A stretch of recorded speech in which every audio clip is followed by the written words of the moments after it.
नमस्कार मंडळी, स्वागत आहे तुमचं पंकज क्लिप्समध्ये, ज्यात आपण मोठे पॉडकास्ट छोट्या छोट्या क्लिप्समध्ये टाकतो. ही स्टोरी तुम्ही नक्की एन्जॉय कराल, पण त्याआधी सबस्क्राईब करायला विसरू नका. भुतवड तुम्ही हां कासारखिंडीची हां हां हां हां बोलताय? हां हां ती वालीच. अच्छा, तर ओके. जांभोड्यामध्ये आमचं भुतवड, ॲक्च्युली आमची भुतवड वाडी आहे. आणि त्या भुतवड वाडीमध्ये वरती कासारखिंड आहे आणि तिथे पडेदेव हे देवस्थान आहे. आणि त्या पडेदेव देवस्थानाचा असा आहे इतिहास, की आमच्या गावामध्ये ना 3 वर्षाने एकदा वर्ध्याचे देव येतात. वर्धा एक गाव आहे आणि त्या ठिकाणावरून देव निघतात 3 वर्षांनी आमच्या जांभोड्यातील आई भगवतीच्या भेटीसाठी. तर ते पाहुणे म्हणून आमच्या गावामध्ये आई भगवतीला भेटायला, भगवती तिची बहीण आहे रवळनाथाची, तर तिला भेटायला हे देव वर्ध्यावरून येतात. त्याच्यामध्ये मला वाटते रवळनाथ आहे, त्याच्यानंतर भगवतीची बहीण सातेरी आहे, होळादेवी आहे, त्याच्यानंतर आपली विठलादेवी आहे, पावनादेवी आहे. तर अशा त्या बहिणी आणि हा रवळनाथ आणि एक असतो दांडेकर त्यांच्यासोबत, ज्याच्या हातात मोठा उंच असा दांडा असतो, जो तो दांडा पकडून असा येतो. त्या भागातले जर कोण असतील तर नक्की कमेंटमध्ये लिहा की ही स्टोरी नाही आहे, तर हे आमच्या देवस्थानाचा हा भाग आहे आणि ही गोष्ट नक्की होते, हे नक्की तुम्ही नमूद करा. म्हणजे आपल्या गावाबद्दल चांगल्या काही गोष्टी ज्या लोकांपर्यंत जाऊ शकतील ते ह्या माध्यमातून आज जात आहेत. म्हणून माझी तुम्हाला फक्त रिक्वेस्ट आहे. तर ह्या ज्या गोष्टी असतात ना, देव तिकडून यायचे पूर्वी जमान्यापासून, आजही येतात. 3-3 वर्षांनी वर्ध्यावरून देव येतात आमच्या गावामध्ये. ही आख्यायिका आहे, ऐकलेलं आहे आम्ही, ते तुम्हाला सांगतो. तर हे जे देव आहेत ते वर्ध्यावरून कडावल, निरुखे, पांगरड, म्हणजे भडगाव वगैरे पांगरड, असं करून पांगरड आणि जांभोड्याच्या सीमेवरती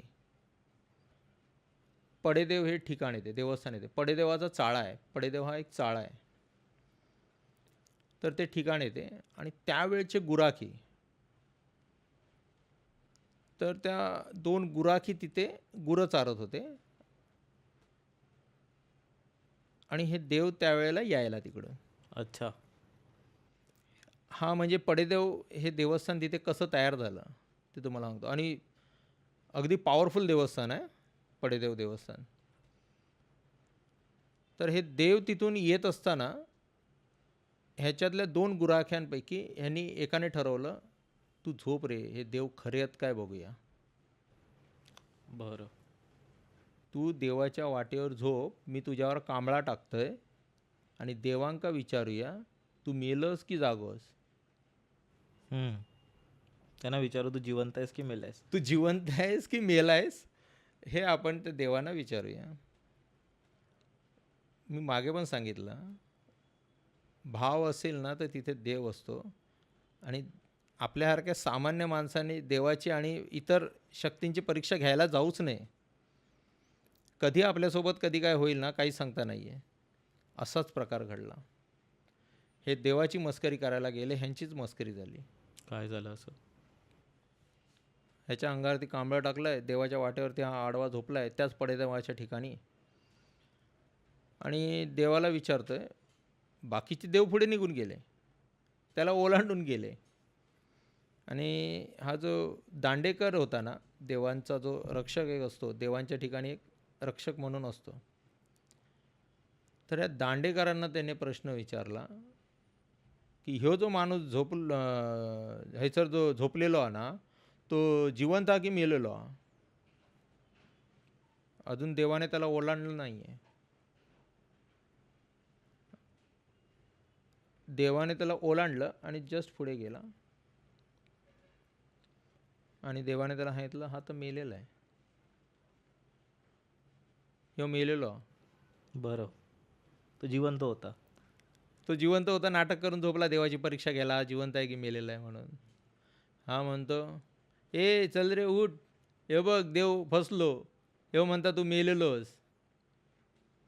म्हणजे अरे चल उठ. हा म्हणतोय की तू मेलेला आहेस, फसले देव. तू उठ रे. याला देवाला देव फसलो, देव खोटो हा. म्हणजे देव खोटा आहे.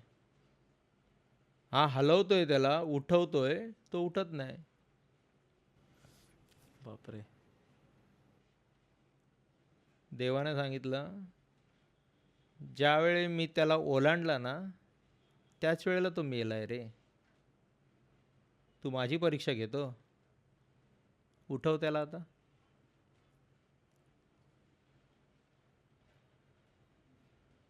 पण जो वारला ना तिथे त्या ठिकाणी, तो पण भयंकर हट्टी.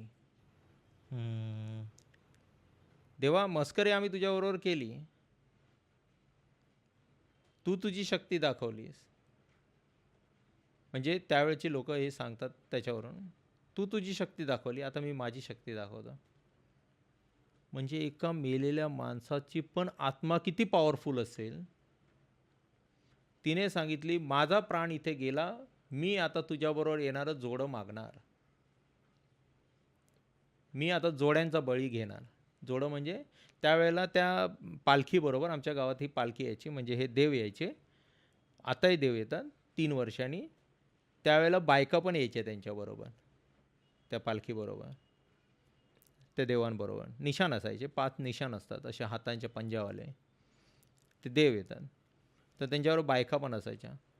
आणि त्या दिवशी देवाने, ह्या दांडेकराने, बाकीचे देव पुढे गेलेले, नाईक अवाट आहे, असं नायकांची घरं आहेत तिकडे कासारखिंडीमध्ये, तिथे एक त्यांचं उभं राहण्याचं स्थान आहे, तिथे उभे राहिलेले. आणि दांडेकर नंतर मागून येतो ह्यांना सांगून की मी पुढच्या वेळेला येताना ना बायकांना घेऊन येईल. आता ते निघून गेले ना पुढे, आता ते पुढे गेले, त्यांना मागे नाही बोलवू शकत. कळलं तुम्हाला? कळलं. बाकीच्या देवांसोबत ज्या बायका पण होत्या ना आलेल्या तिथून, ज्या पालखीबरोबर, त्या बायका पुढे गेलेल्या, दांडेकर मागे राहिलेला. आता तो आत्मा त्याच्याबरोबर भांडतोय की देवा, तू माझा प्राण घेतला, मला आता जोडं दे, माझ्यासोबत जोडं दे मला. आणि तो म्हणतो की जोडी तर सगळी निघून गेली, मी एकटाच मागे आहे. आता मी तुला पुढच्या वेळेला देईन, आता मी तुला देऊ नाही शकत, कारण की ते निघून गेले. आणि असं प्रत्येक वेळेला तिथे होते. दांडेकर मागे राहतो, बाकीचे देव पुढे येतात 3 वर्षांनी. अजूनही तीच प्रथा चालू आहे तिथे. आहेत एक एक भावना आहेत लोकांच्या. नाही, ह्याच्यामध्ये अजून पुढे आहे. अच्छा, बरं बरं बरं बरं. ह्याच्यामध्ये पुढे आहे, ही गोष्ट पूर्ण नाही झालेली आहे. कंटिन्यू. तर तिथे येतात, प्रत्येक वाडीवरती एक ठिकाण आहे, तर त्या ठिकाणाकडे हे देव उतरतात. आमच्या इकडे बामणवाडीमध्ये आमच्या बरोबर स्मशानाच्या जवळ, समोर बामणांच्या घराच्या अलीकडे, आणि ते आप्पा कोळकरांचं घर आहे, त्यांच्या खालच्या साईडला हे त्या वाफ्यामध्ये देव, तिथे पालखी उतरते. त्याच्यानंतर आमच्या जांभळीनीच्या पुढे उतरते भरडावरती. म्हणजे अशी काही ठिकाणं आहेत की ज्याच्यामध्ये ह्या पालख्या उतरतात. आणि तिथून शेवटच्या आमच्या इथून ज्या वेळेला ती पालखी शेवटची ज्या वेळेला निघते ना भरडाच्या इथून, त्यावेळेला ती देव आहेत ना इतक्या स्पीडमध्ये धावतात ना, आणि खांब जवळजवळ 25 फुटाचा उंच असेल. हातात जो हेवी खांब आहे ना, अगदी मजबूत आणि हेवी, तुम्ही असं तोलू नाही शकत त्या खांबाला. पण त्यांच्या अंगामध्ये देव आलेला असतो ना, देव आलेला असतो म्हणजे एक पॉवर आलेली असते त्या अंगामध्ये. ते भगवती आईला भेटण्यासाठी जे वेळेला ते धावतात, आम्ही तर लहान लहान मुलं होतो, आम्हाला भगवती आई अश्रू, जे आमच्या भगवती आईच्या पाषाणामधून, तिच्या डोळ्यांमधून अश्रू व्हायचे. हे बघण्यासाठी भयंकर गर्दी असते तिकडे. तो सीन बघण्यासाठी, म्हणजे ती गोष्ट बघण्यासाठी एवढी गर्दी झालेली असायची की आम्ही मुलं झुंबड मारायचे तिथे, त्या गर्दीतून आतमध्ये घुसून त्या गाभाऱ्यापर्यंत जाणं आणि त्या देवीचे अश्रू बघणं. ज्या वेळेला रवळनाथ आईला भेटायला जातो, भगवती आईला, आणि त्यावेळेला भगवती आईच्या पाषाणामधून, तिच्या डोळ्यांमधून अश्रू वाहतात, आणि आजही ते वाहतात. ही अशा प्रकारे ही म्हणजे रवळनाथाची, ह्या देवांची आणि ह्या पडेदेवाची गोष्ट आहे. मंडळी, जर तुम्हाला ही स्टोरी आवडली असेल तर डिस्क्रिप्शनमध्ये आम्ही पूर्ण एपिसोडची लिंक टाकलेली आहे, तो चेकआउट करायला विसरू नका. त्यात अशाच प्रकारच्या भरपूर स्टोरीज अवेलेबल आहेत आणि सबस्क्राईब करायला विसरू नका.